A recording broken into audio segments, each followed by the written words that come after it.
Hola amigos, soy Pedro Guevara y esto es El Perú que Soñamos. El día de hoy tenemos a un invitado muy especial, el señor William Aragón Ponce, el presidente del nuevo partido Perú Moderno. Viene desde el Cusco, hijo del sur peruano, aquí lo tenemos en Lima desde hace muchos años, un emprendedor industrial exitoso. Por donde usted vaya del Perú van a encontrar sus frazadas. Es un gusto tenerlo aquí en el estudio, don Wilson. Bienvenido. Gracias, Pedro. Para mí es igualmente un gusto estar aquí conversando contigo sobre los aspectos generales que puedas tomar en consideración. Bueno, usted ha sido una sorpresa y la irrupción de este partido Perú Moderno y la candidatura de Carlos Añaños ha despertado mucho interés, mucha expectativa. ¿Y quién ha sido el forjador de este partido? Pues nada menos que usted. Y a muchos televidentes nos gustaría conocer más de usted, de su experiencia como un industrial que salió de abajo y ha conquistado los mercados de prácticamente todo el Perú, porque esas frazadas tigre uno las encuentra en cualquier parte. Yo la última vez que compré mi frazada tigre fue justamente en Puno. Cuando me pelaba de frío a la lau dije, tenemos que reforzarnos con una frazada y para costumbre pues tenía que ser las frazadas el tigre. Cuéntenos usted, ¿dónde nació? Nací en Cusco, en la provincia de Canchis, en un distrito llamado San Pablo, que está a 15 minutos y Canchis está a 2 horas del Cusco. Ahí es donde nací y bueno, tuve ¿Dónde estudió sus primeras letras? ¿En qué colegio? ¿En qué escuela? En mi escuela primaria de San Pablo, donde aprendí las primeras letras con mucha inquietud de querer conocer algo nuevo para un niño y siempre perseverante.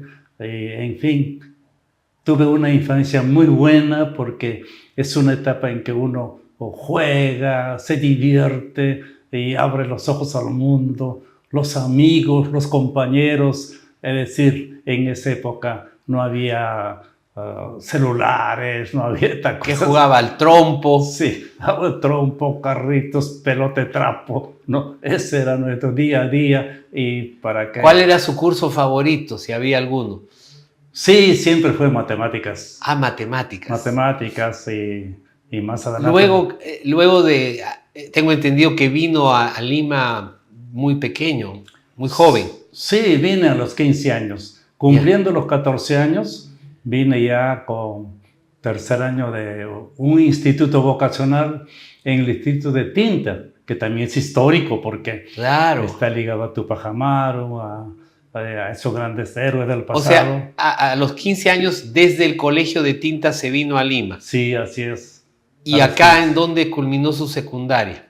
Terminé en la Gran Unidad Escolar Ricardo Palma de Surquillo. Ya. No me quejo, la verdad que es una...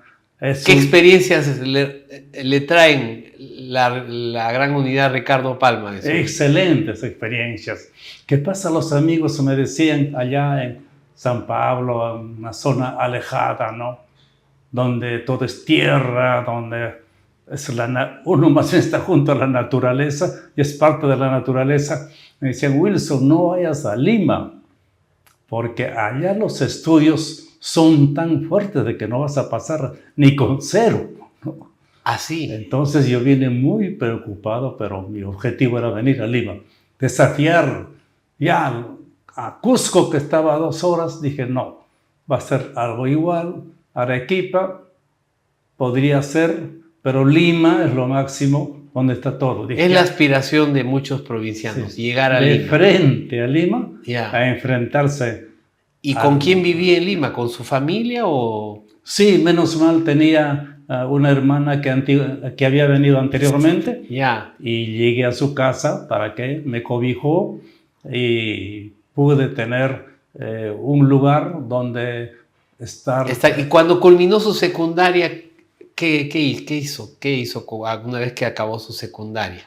Bueno, terminando la secundaria había que trabajar porque estudiar, antiguamente se estudiaba solamente de día, San Marcos era solo de día y uno que viene de provincia pues tiene que sobrevivir y tiene que trabajar. Ya tenía 18 años, tenía que trabajar. ¿En qué trabajaba usted? Trabajé en diferentes empresas, a veces me tomaban por 3 meses, me despedían y nuevamente a buscar otro, y otros 3 meses. En esos 3 meses tenía que ahorrar para los días en que estaba sin trabajo y así pasaron hasta que empecé a trabajar en una empresa norteamericana de pilas, de baterías y posteriormente también una empresa japonesa. ¿Y cómo nació el negocio tan exitoso de las frazadas? Eso nace posteriormente cuando ingreso a San Marcos. Tuve la suerte de ingresar a San Marcos para estudiar ingeniería industrial, que es lo que me agradaba. En ese momento recién aparecía esta facultad, porque antes no había, ¿no? Entonces estaba de moda y se veía un horizonte de innovación y eso me llamó la atención y estudié para que no me quejo, muy bueno. Y al salir de la universidad, al egresar, lo primero que pensé es en emprender, crear un autoempleo, porque tenía las herramientas de conocimiento. Y claro, y eso es interesante porque en ese entonces la mentalidad de muchos peruanos, sobre todo los jóvenes, era buscar un puesto, un trabajo, no necesariamente emprender un negocio. Y si hay algo maravilloso en el Perú de los últimos años, es que la mayor parte de los peruanos sueña con tener su propio negocio y su propia empresa. Sí. Y usted de alguna manera estaba adelantándose a esa época en la que todavía no estaba de moda emprender y poner su propio negocio. Cuéntenos algo del surgimiento de su empresa de frazadas. Sí, al comienzo tenía que pensar en algo que era fácil y que de alguna manera combinaba con los conocimientos que tenía y era seleccionar residuos de telas de confecciones. A partir de ahí se podía procesar, moler esos residuos y se pueden usar para rellenar. O sea, usted ya estaba en el mundo de la economía circular 40 años antes que se pusiera de moda. Ya estaba en la economía circular. Excelente, ¿no? ¿De dónde conseguía esos recursos usted? ¿De dónde conseguía los residuos de tela? El capital inicial era poco, ¿no? Se podría tener 500 soles, 400 soles, pero yo hice una innovación en aquella época, ¿no? Porque las telas vienen de diferentes colores. Diferentes tipos. Entonces, tipos y colores. Claro. Entonces los clasificaba color por color. Entonces, al clasificar color por color, me estaba ahorrando el proceso de tintorería. ¡Wow! Que es costoso, carísimo. Y cuando escoge los colores similares, todavía le va un color al otro, porque pueden variar un poco, pero le va, o sea, hay una cierta armonía. Claro, entonces ya procesándolo, esos retazos de telas por colores, salía un surtido de colores. Y con una textura muy original, porque era variada en función de las tonalidades distintas de los residuos de tela. Y con eso se podía tejer, ¿no? Telas de diferentes colores matizados. Qué interesante. Un rojo ¿Y con cuántos azul. años tiene su empresa? Ya tiene 38 años, cerca de 40 ¿Es la empresa años. Santa Catalina? Originalmente era otra empresa, pero posteriormente en el camino la empresa comienza a crecer raudamente, comienza a crecer, pasan 7, 8 años y de repente Santa Catalina, que estaba en manos de sus trabajadores, entra en situación de quiebra. Entonces iba a desaparecer. ¿Esto qué época fue más o menos? Época de... 90. En la época del gobierno de Alan I. Sí. Alan 1, donde De el Alan país 1. estaba con hiperinflación, Exacto, una situación exacto. económica dramática, Sí, sí, sí. con terrorismo. Ahí quebró esa empresa Santa Sí, Catarina Santa y usted la Catalina. compró. Y la compré, conversé con los... Bueno, Con, los trabajadores vinieron. Yo ya, dije, no, no. Todos los colegas fabricantes sí, de frazadas, que eran muchos, sí. italianos, alemanes, me decía, Wilson, no te metas, ya vinieron aquí. Yo los he rechazado. Es mejor que esa empresa desaparezca. Y de esa manera nos quedamos con el mercado, ¿no? Bueno, pero ¿qué pasa? Que yo había hecho mis prácticas preprofesionales en esa empresa. Ah, Entonces le tenía cierto cariño. ya. A los trabajadores los conocía, que ya estaban en edad de jubilación. Claro, el gran aporte de los conocimientos universitarios se potencian con la práctica. Claro. No es que uno salte directamente a No, ser emprendedor. no. Hay una etapa fundamental donde uno pone en práctica lo aprendido en la universidad. Así es. Y esa etapa la cumplió usted justamente en esa empresa que después la adquiriría. Entre otras empresas, porque también, como en 10 empresas textiles, tocaba las puertas a un laboratorio, por decir, farmacéutico. No hay práctica. Tocaba una empresa textil, ya, adelante. No. Entonces, siempre encontraba una empresa textil hasta que ya dije, no, me quedo en el sector textil, ¿no? Y conocí una variedad de empresas de todo nivel y dentro de ellos a Santa Catalina, donde se fabricaban frazadas. ¿Y hoy dónde están? ¿En qué partes del Perú tienen básicamente lo que llaman sus headquarters, sus fábricas? En este momento tenemos en Atevitarte. En Atevitarte. Tenemos un local, allí seguimos fabricando. Ya estamos muchos años, ya nos hemos, digamos, relacionado con el clima. ¿Qué pasa? Que el clima ha variado. Hace 40 años el clima en Lima era diferente. Sí, pues hemos tenido una ola de calor, claro, muy fuerte. Ahora la humedad ha aumentado de manera bárbara. Ya. Entonces ya no es lo mismo. Y el producto que uno fabrica también tiene que adaptarse a las nuevas condiciones. ¿no? Sí, entonces ¿qué pasa? De que ahí es donde nace la frazada antialérgica. Claro, yo soy alérgico y había una frazada antialérgica que comprábamos con mi mamá, me acuerdo. Entonces la frazada antialérgica está hecho para soportar la humedad. Ya. No así en las alturas, sí, donde el clima es seco, entonces tiene que tener otra composición. O sea, tiene diferentes segmentos de mercado y en función de eso diferentes productos. Exacto. Nosotros preguntamos cuando compran una cantidad, ¿a qué lugar vas a llevarlo? A tal lugar, allá. Nosotros fabricamos para ese tipo. Ya, yo recuerdo haber comprado pues su frazada en Puno porque me pelaba de frío. Y Puno, efectivamente, por ejemplo, tiene una combinación diferente al que se vende en Lima. Claro. Porque son dos lugares diferentes. Puno es un frío terrible, pero el clima es seco. Claro, y Lima es húmedo y hay una ola de calor bárbara como la que hemos tenido en el verano y ahora sí ya vino el frío.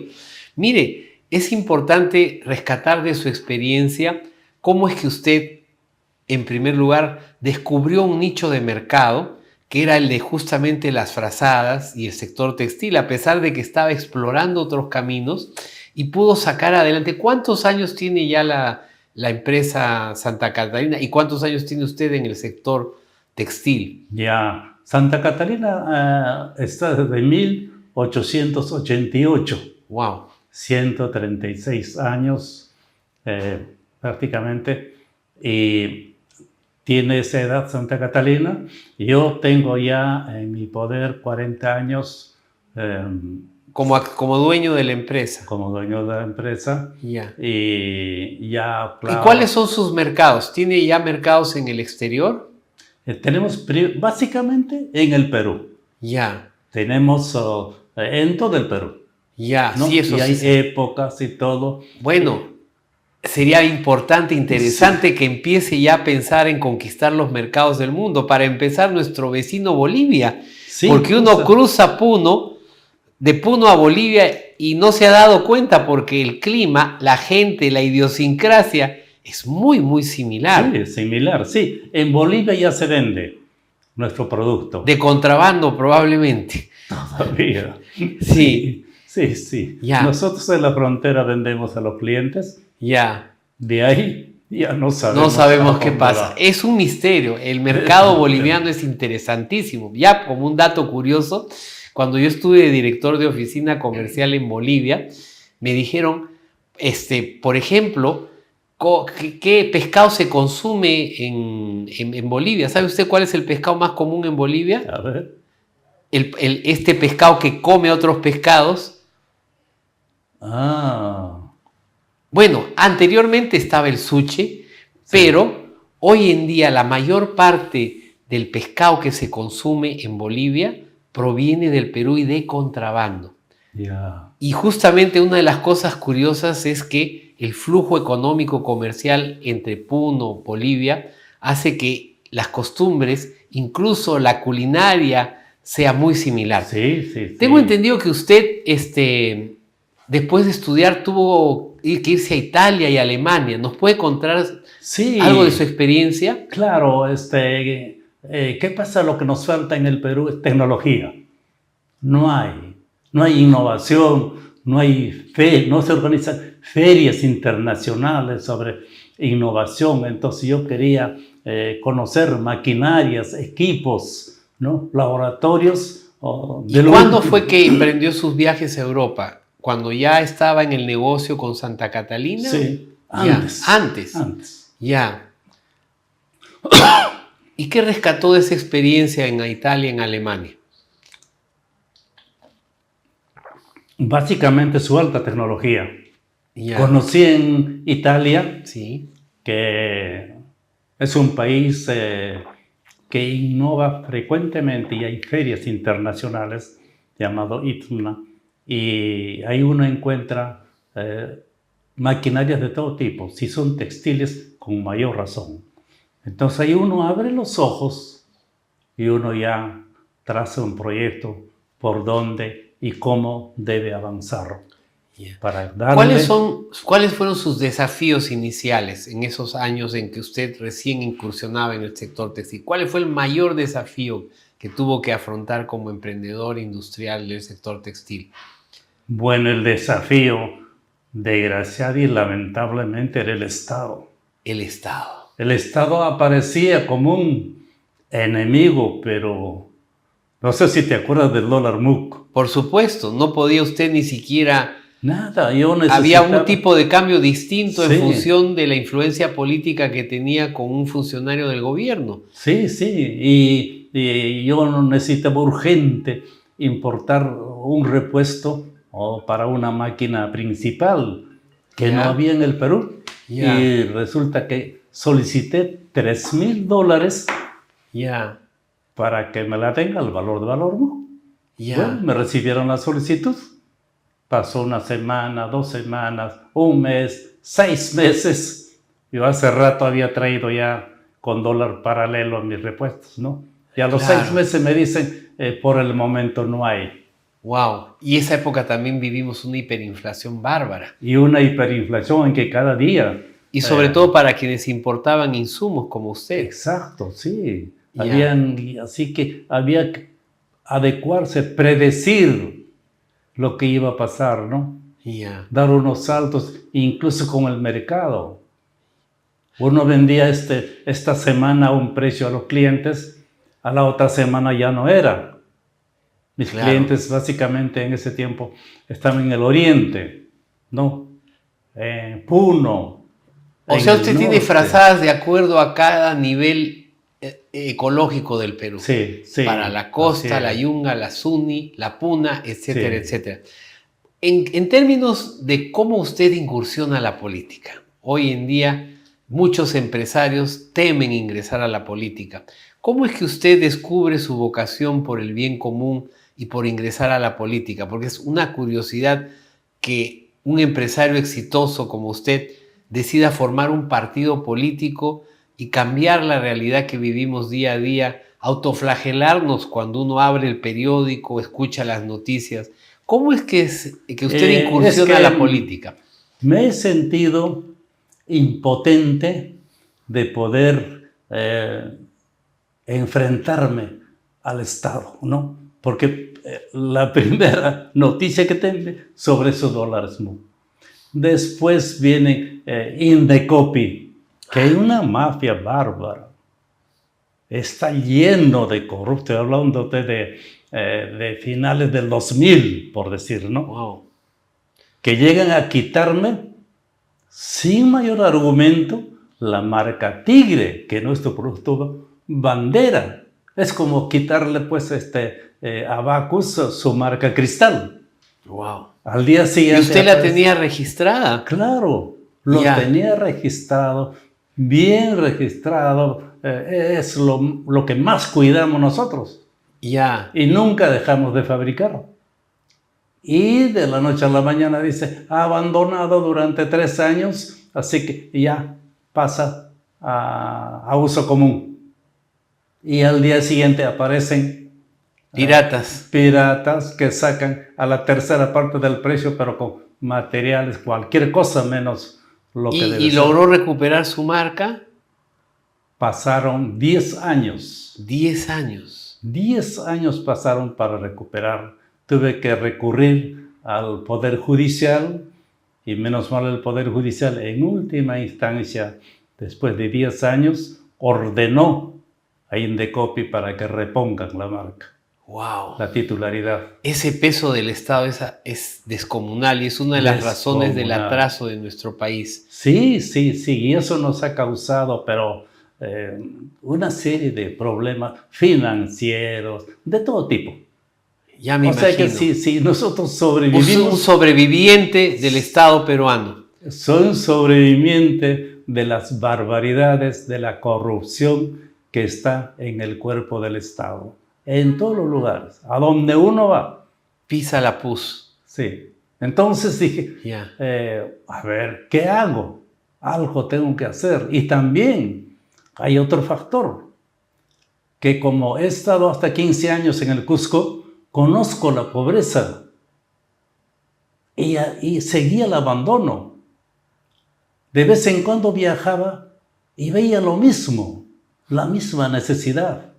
Los mismos problemas, niños andando sin zapatos, en barro, los agricultores arando la tierra y en la noche viniendo en plena lluvia, pasando por riachuelos y lodazales. Hay una deuda del Estado peruano con el sur y esa es probablemente una de las razones por las que urge ingresar a la cancha política para combatir el centralismo y el abandono. Total abandono. Y esto no es pues de ayer, desde siempre. No cambia. No cambia desde siempre, ni tampoco va a cambiar, porque no hay... No. Nadie piensa. ¿Cómo puede decir que no va a cambiar y acaba de fundar un partido? Pero va a cambiar. Va a cambiar. Ya, entonces, eso está mejor. En este programa tenemos la óptica constructiva de buscar la luz al final del túnel.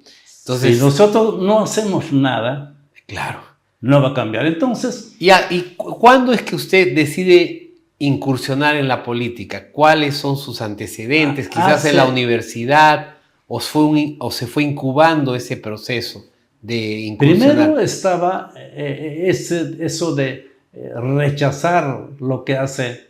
Era víctima. Fui víctima cuando era niño.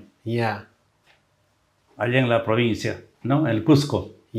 Vengo a Lima, sigo siendo víctima como empresario. No me dejan crecer.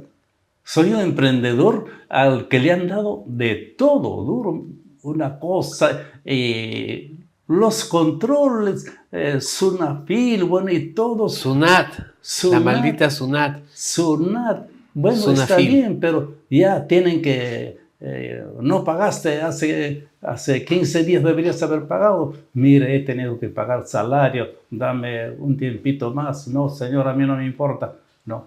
¿Alguna vez le cerraron probablemente alguna municipalidad? Municipalidades no. Felizmente en ATE han sido menos... La SUNAT nos embargó toda una línea de producción de maquinarias. porque nos atrasamos un poco en el pago y bueno, un día vinieron con camiones, con todo. Yo le dije, una línea de producción completa en hilandería, ¿no? Se llevaron, cargaron y se acabó. Bueno, y hasta ahora no me responde. ¿Cómo es que usted incursiona y cuándo fue más o menos que incursionó en política? Después ¿Es su primera vez ahora con Perú Moderno? Sí, la primera vez. Siempre lo puse Perú Moderno porque decía que todo este atraso que hay, aparte de eso hay un atraso increíble en todo, ¿no? Atraso en educación, en todo, generalizado. Entonces tenemos que aspirar a la modernidad. Ahí, por ahí viene la palabra Perú Moderno. No. Entonces ya digo, ya no hay que hacer, entonces hay que formar. Soy emprendedor. Voy a hacer un emprendimiento formando un partido político para que personas como yo, que son víctimas, ¿no?, del Estado, asumir una función de gobierno. Porque ya no son tiempos pues de golpes de Estado. No, un demócrata, somos demócratas, soy demócrata y por las vías legales, democráticos, teníamos que hacer un partido como construir una carretera, como construir el camino para llegar al poder y desde ahí solucionar los grandes problemas que tenemos. Es en ese camino que me encuentro, que tuve la suerte de cruzarse con Carlos Añaños. ¿Cómo fue eso? Con Carlos Añaños y veo pues que, claro, él ha trascendido, ¿no? Pero también ha sufrido los embates de todos los problemas que hay. Cuando nos pusimos a conversar, estábamos en el dolor, hermanos. En el dolor, hermanos, ¿no? Él me dijo, yo ya me retiré, yo ya no estoy en el grupo AGE, ya me jubilé, así que Wilson, hagamos. Muy bien. ¿Hace cuánto fue eso? ¿Hace unos par de años? ¿Un año? Hace un año. Hace un año.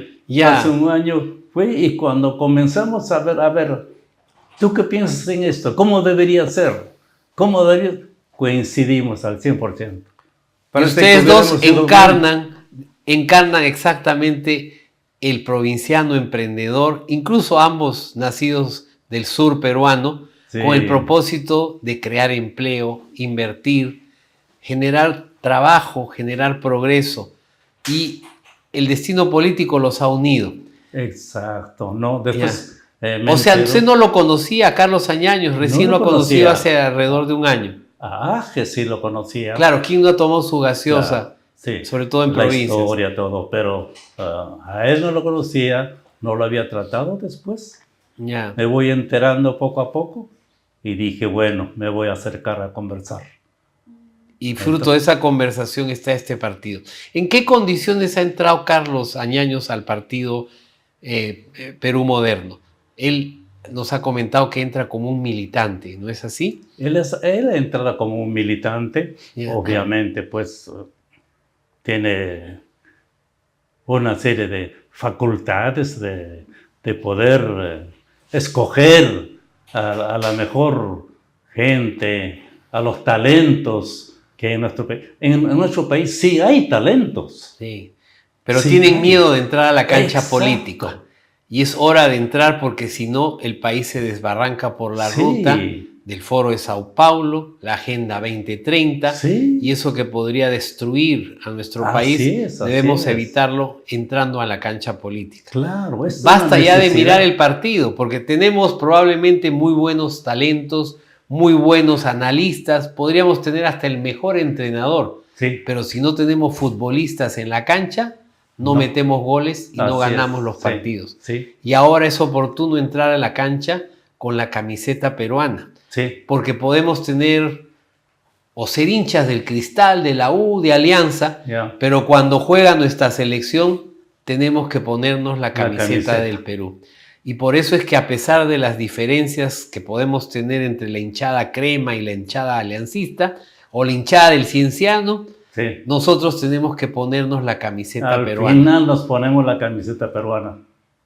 Y eso es, ¿no? Y eso es, y ha sido una alegría inmensa para todos los afiliados de Perú Moderno, Ya, verlo a Carlos, ¿no? Pero ha sido una conversación sincera, muy abierta, ¿no? ya. Pero también reservado, ¿no? Porque ya también Carlos, con mucho derecho, ha estado conversando con todos, o todos querían conversar con Carlos. Claro, Es legítimo, ¿no? claro. Es legítimo, pero que finalmente se quedó con Perú Moderno. Nosotros, si nosotros queremos triunfar, tenemos que primero invitar a personas que no hayan estado en política. Porque en política, por decir, alguna autoridad, si manejó presupuesto, es porque ya hay la probabilidad de que haya picado ya. Pero no diga eso necesariamente. No Creo que necesariamente. es importante separar la paja del trigo. Sí. Yo he sido funcionario público, sirviendo al Perú como diplomático, dirigiendo la misión en Taiwán 2 años, dirigiendo la oficina comercial en Taiwán. 2 años me ascendieron a 4.000 metros de altura desde Bolivia, y desde Bolivia dirigí a Ecuador. Y yo he encontrado que muchísimos funcionarios en el Perú trabajan con una mística, una entrega, un profesionalismo que debería extenderse a otras Sí. áreas. El problema viene sobre todo con los políticos, más Sí. que con los funcionarios. Exacto. Esta Me casta de refería a corruptos incompetentes a la que hace referencia Milei, la tenemos extendida en el Perú Sí. y en otros países de América Latina. Y por eso es que hay buenos políticos, pero lamentablemente no son la mayoría. No son. Y busquemos pues por eso gente que sea honorable, que ame al Perú, que tenga conocimientos básicos de lo que es la economía, Sí, claro. el Estado de Derecho, de modo que nuestra Constitución sea respetada, que pueda ser cambiada, pero dentro de un marco constitucional, democrático, y podamos construir ese país con el que soñamos probablemente la mayoría de peruanos, pero que nos impide justamente desarrollarnos por este aparato estatal que lo ha apabullado a usted y nos apabulla a todos los emprendedores y empresarios peruanos. En términos de los objetivos de gobierno, ¿cuál cree usted que es el mayor desafío?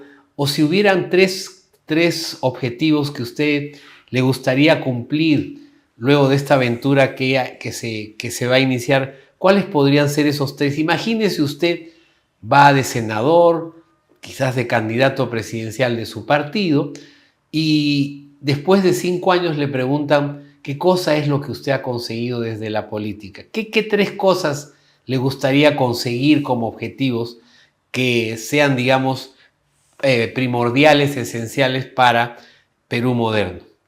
Primero, combatir el hambre, la necesidad de la población, de esa población olvidada, ¿no? De esa población que no lo vemos, que Carlos lo llama población invisible, donde el gobierno del Estado se tapa los ojos o simplemente no los ve. Para ellos no existe. Entonces, esa población, 7, 8, 10 millones de peruanos, a ellos el Estado tiene que acercarse y cambiar su vida. Y como siguiente punto, a los emprendedores. El apoyo a los emprendedores. A los emprendedores, porque hay una visión que tenemos. Antes que nada, tenemos que tener una visión si queremos lanzar a nuestro país a un futuro que sea moderno. Somos un país de emprendedores, sí. Neto. Entonces... ¿Y el tercer objetivo? El tercer objetivo es darle paz a nuestro pueblo para que pueda trabajar. Y eso tiene que ver con seguridad. Con seguridad. Que está íntimamente ligado también a la corrupción. A la corrupción. Entonces tenemos que combatir la corrupción y la delincuencia generalizada. Eso tiene que terminar. ¿Qué piensa usted de Bukele? Bukele es un presidente extraordinario, está logrando solucionar el gran problema de corrupción y de seguridad que tenía El Salvador. es un gran presidente.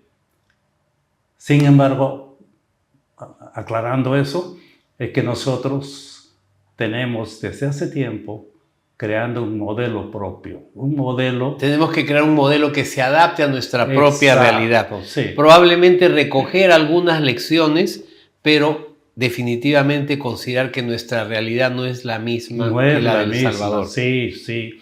Hemos analizado incluso el modelo de Bukele, igual el de Japón, igual el de Singapur, ¿no? El de Alemania. Entonces, ya con el conocimiento general de cómo se combate la corrupción y la delincuencia, es que nosotros creamos un modelo nuevo, vamos a crear para el Perú. Lo cierto es que nuestro partido se orienta de aquí a 20 años para llegar al primer mundo, pero al primer mundo donde ya no tiene que haber pobreza, no tiene que haber delincuencia y no tiene que haber corrupción. Si eso sigue habiendo, no podemos aspirar a ser un país de primer mundo. Entonces, en ese sentido, en el primer quinquenio, que ahora vamos a entrar a la cancha, ¿no? Ojalá que la población nos dé su confianza.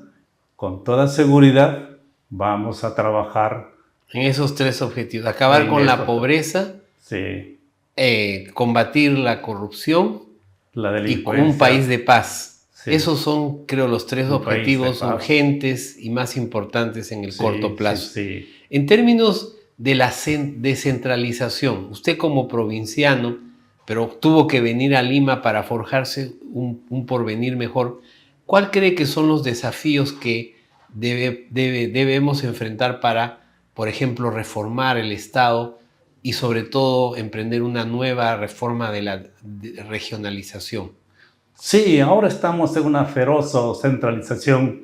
Por más que hay descentralización, siguen viniendo a Lima. O sea, Lima sigue teniendo las llaves para poder manejar todo.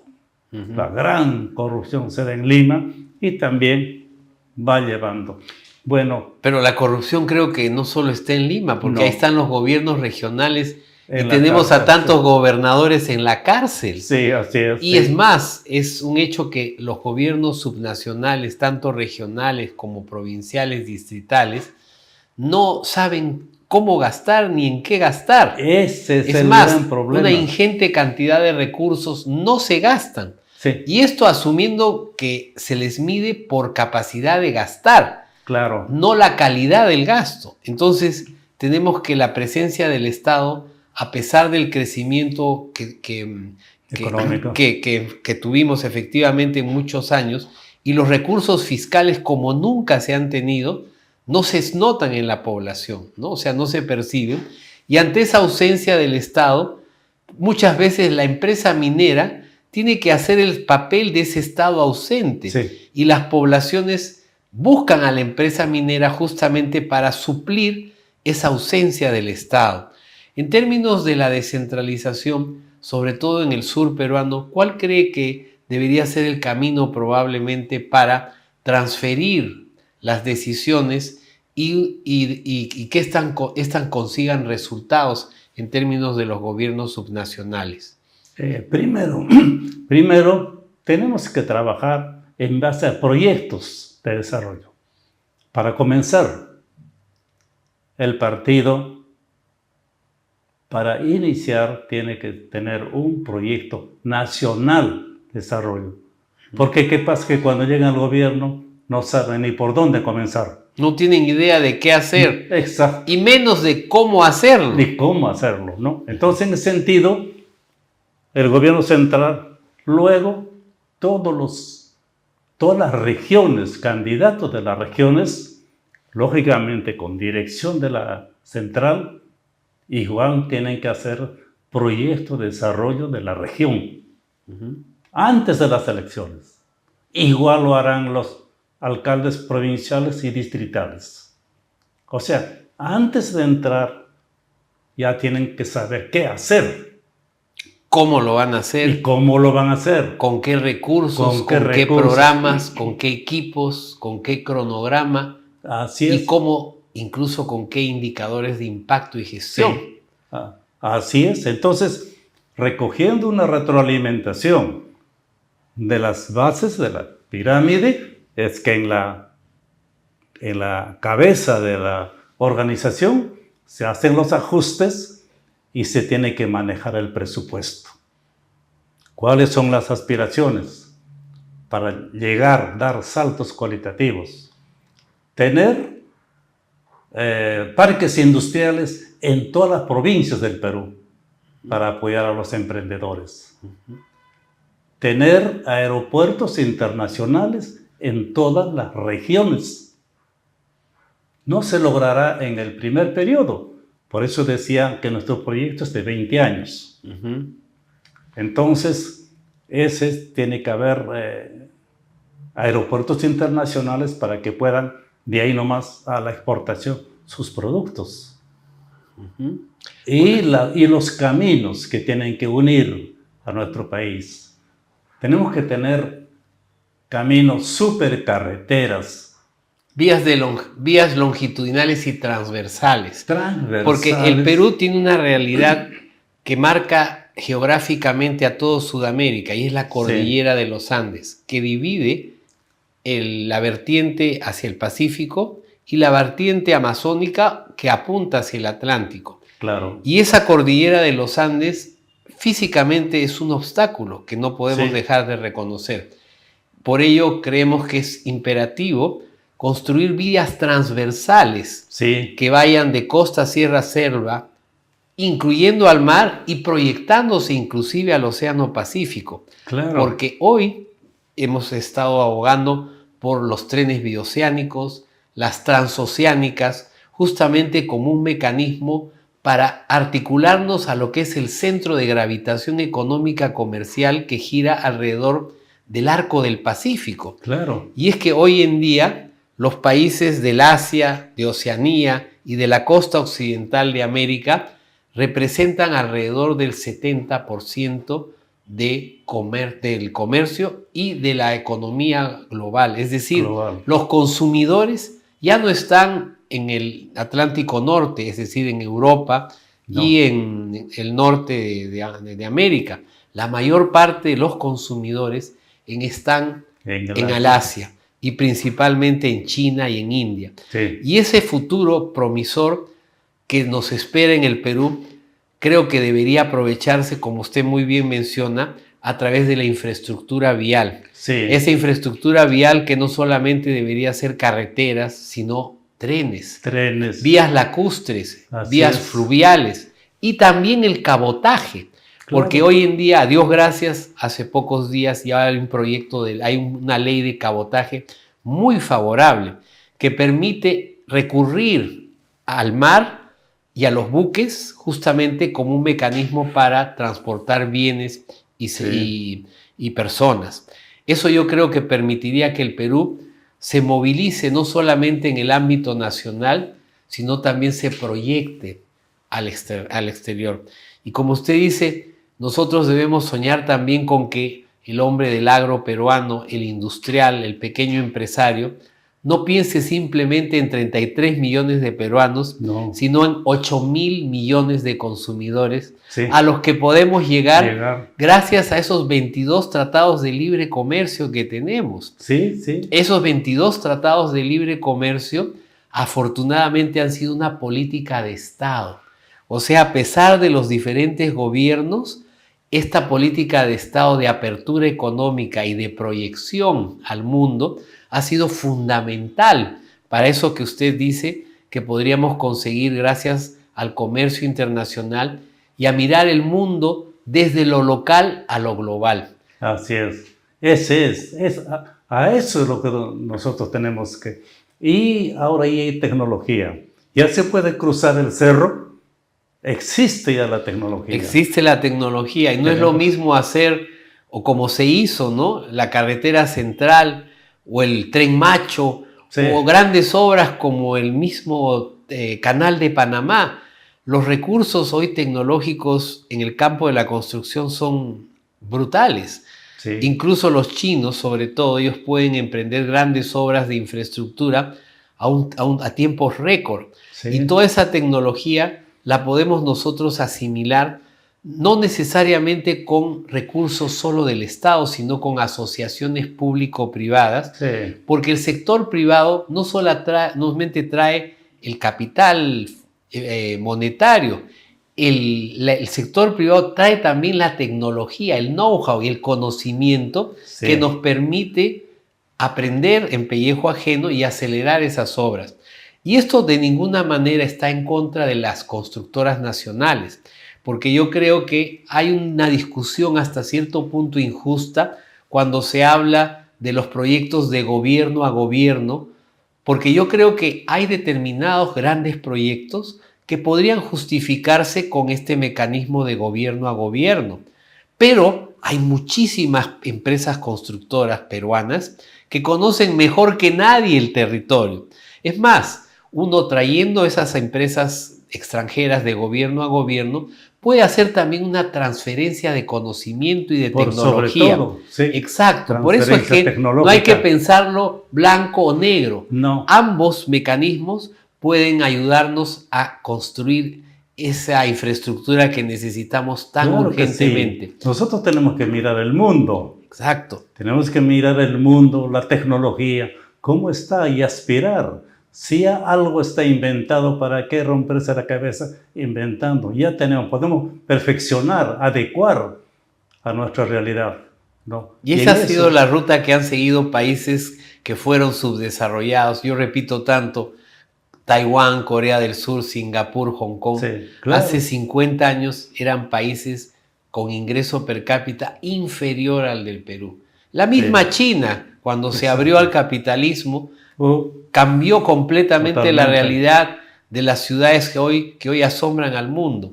Y ese aprender en pellejo ajeno debería llevarnos a tener la apertura para, ¿sabes qué? No creernos los dueños de la Coca-Cola, es decir, los que sabemos todo, sino también aprovechar en pellejo ajeno aperturar, lo que ellos...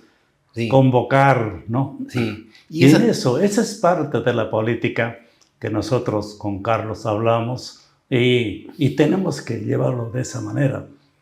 Ya. En el campo de las inscripciones, por ejemplo, sabemos que el 12 de julio es la fecha límite para que los candidatos potenciales a diputados o senadores tengan un registro en algún partido político.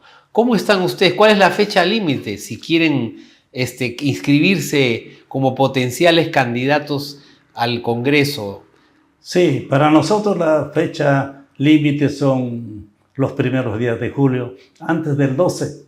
Antes del 12. Por lo menos 5 días, 4 días antes del 12. O sea, hasta el 8 de julio hay 8 plazo. 8 de julio hay plazo. O sea, amigos, si quieren ingresar a Perú Moderno, tienen plazo hasta el 8 de julio. 8 de julio porque tenemos que preparar toda la documentación de acuerdo a la legislación, a las normas del jurado de elecciones. Sí. ¿No? Tengo entendido que lo que manda es la fecha, ¿no es cierto? La fecha. O sea, la fecha de inscripción en el partido. Así es. Pero ojalá no hayan artimañas o, bueno, por lo menos... Ojalá, pero nosotros defendemos a cada afiliado.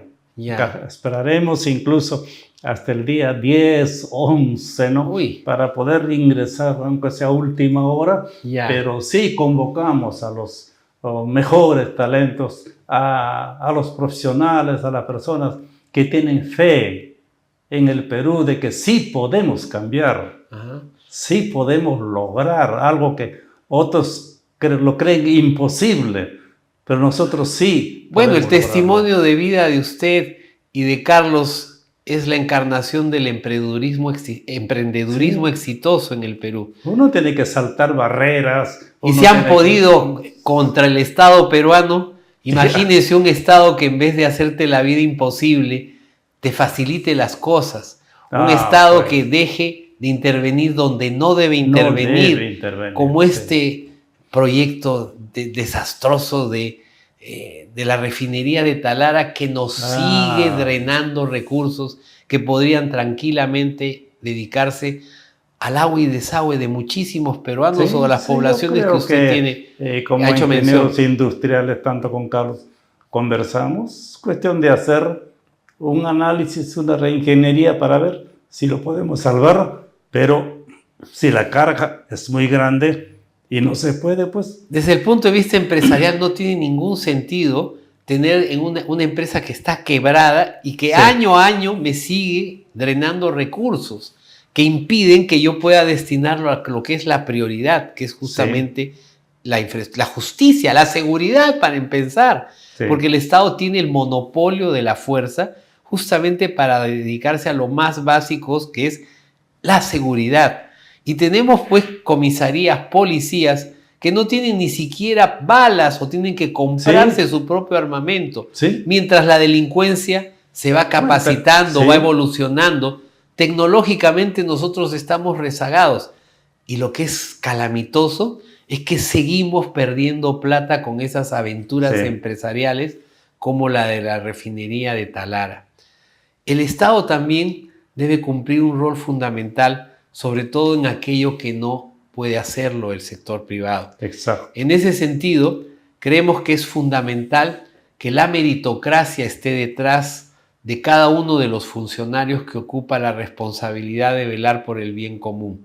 ¿Cómo es que han pensado, por ejemplo, trabajar el régimen meritocrático dentro del partido? ¿Tienen alguna idea? Sí, estamos en una permanente evaluación, hay un filtro muy exigente por el que pasan y vamos seleccionando, ¿no? Y de esa manera va quedando un grupo de personajes que están preparados para poder asumir responsabilidades con la certeza de que lo van a hacer bien. O sea que sí, para que en esa parte estamos preparados, tenemos equipos que ya están dedicados y presentar al país un equipo de personas preparadas que están ya con la mentalidad en que tienen que servir al país y no servirse, no agarrar ni un centavo, porque esa plata es del país, de los niños, de los pobres, de los que no tienen techo, abrigo. O sea, eso es lo que tienen que tener en la mente todo lo que... Y eso vamos diciendo nosotros. ¿Y cómo, por ejemplo, piensa que debería combatirse la corrupción? La corrupción vamos a combatirlo nosotros, primeramente cambiando los equipos de Contraloría. Ahora, por ejemplo, se roban 24.000 millones anuales, dice el Contralor, y le premian por productividad o por su trabajo con 70 y tantos mil soles, y no pasó nada, ¿no? Y año a año 22.000, 23.000, 24.000 millones de soles y no pasa nada. Y no pasa nada. Entonces eso no puede ser, eso tiene que acabar, tiene que terminar. Entonces nosotros ya tenemos pensado, estructurado cómo vamos a afrontar, cómo es la reforma de la Contraloría, para empezar. Cantinflas decía, la escalera se barre de arriba abajo. Sí.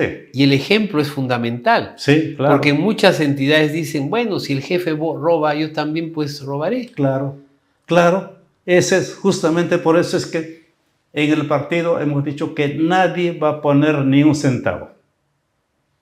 Ni el que quiere ser presidente de la República, ni el que quiere ser senador o diputado. ¿Y cómo se va a financiar entonces? Se va a autofinanciar por cada uno, boca a boca, como dicen, ¿no? O sea, cada uno baila con su pañuelo. Cada uno va a hacer propaganda sin gastar, caminando a lo Pero más siempre hay algunos gastos generales, ¿no? Claro. Y ahí probablemente debería hacerse una contribución de todos los militantes. Una contribución de todos los militantes, pero que pongamos precio a tal o cual puesto. No se va a vender candidaturas o puestos, nada en absoluto. Ya. No, en absoluto. Es así como estamos trabajando, es así como hemos formado el partido político, ¿no? Con ese sentido. No hemos aceptado ni un céntimo de aporte de ninguna, por más que sean empresarios amigos, mejor no. Ya. Bueno, la legislación impide que empresas contribuyan a un partido, pero sí permite que ciudadanos puedan hacerlo. Sí. Bueno, No, tampoco pero hemos ¿cómo pues? aceptado. Entonces, pero siempre cuesta algo. Pero eso ha sido por los fundadores. Ah, usted ha sido uno de los fundadores. Yo uno de los fundadores, pero somos 15 fundadores, ¿no? Ya. Y cada uno ha ido... Han puesto un poniendo capital su- semilla, digamos, que va a rendir Claro. para todo. Ya. Pero sin ninguna Condición. condición. Y menos condicionamientos a cambio de favores. Nada, Porque el nada, problema nada. es cuando a uno le quieren cobrar el favor. Claro, Yo no, te ayudo, pero después me vas a cobrar con alguna Sí. prebenda. Y eso es algo Sí. que le hace muchísimo daño al país. Sí, así es. En porque este caso no, todos los los fundadores llamados tenemos- empresarios. Empresarios, exacto. Ya. Por no tener dinosaurios. Claro. Empresarios y dinosaurios Sí. que contribuyen o coimean son parte del problema. Sí, sí, Pero sí. afortunadamente en el Perú también hay gente, empresarios patriotas, empresarios Sí. micro, pequeños, medianos y grandes empresarios que sueñan con un país de progreso y bienestar y van a querer contribuir porque todo cuesta. Colocar una banderola, organizar una página web, movilizar a militantes, pero en el sentido de que no van a contribuir, me imagino, a cambio de una prebenda. Sí, ¿no? no. En todo caso, hacen el esfuerzo ellos, ¿no? Se autosostienen, pagan su pasaje, Ya. en fin, todo eso, ¿no? Ya. Hemos organizado muchos eventos en nuestro local central Ya. y ¿Dónde está el local central? tenemos para reuniones... En Lima.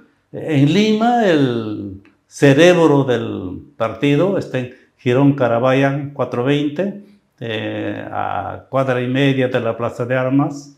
Ya. Y tenemos otro local en Lince, Ya. que es para unas 300 personas más o menos, donde se reúnen las organizaciones, por decir, de Olla Común, por ejemplo, Ya. ¿no? O grupos emprendedores, sociales, sí. emprendedores. Emprendedores, gráficos. Bueno, ya saben entonces, los que quieran inscribirse tienen plazo hasta los primeros días de julio Sí, en Girón Carabaya 420. 420 Cercado. Sí. Le agradecemos, don Wilson, por habernos visitado y si quiere exhortarnos con algunas palabras finales, le damos la palabra. No, te agradezco de verdad a todo el equipo y que me ha permitido presentarme a la población y que conozcan, más que nada queremos que conozcan el partido, cómo es, de dónde viene y por qué. O sea que hemos formado el partido al ver que ningún partido político nos representa. Ningún partido político va a solucionar, que sean de derecha o de izquierda, se han turnado durante estos 200 años y el país está lo mismo, con los mismos problemas. Entonces, nosotros somos, Perú Moderno, un partido de centro. Desde ahí convocamos a todos los peruanos para trabajar para un proyecto nacional de desarrollo, donde haya justicia, donde haya cabida para todos, donde terminemos con los problemas de corrupción, de delincuencia, de inseguridad, que ya no haya pobreza en nuestro país. No tiene por qué haber. Queremos que desaparezca la pobreza, ahí es donde vamos a trabajar, que mejore la educación. Si queremos ser primer mundo, tenemos que tener una educación de primer mundo.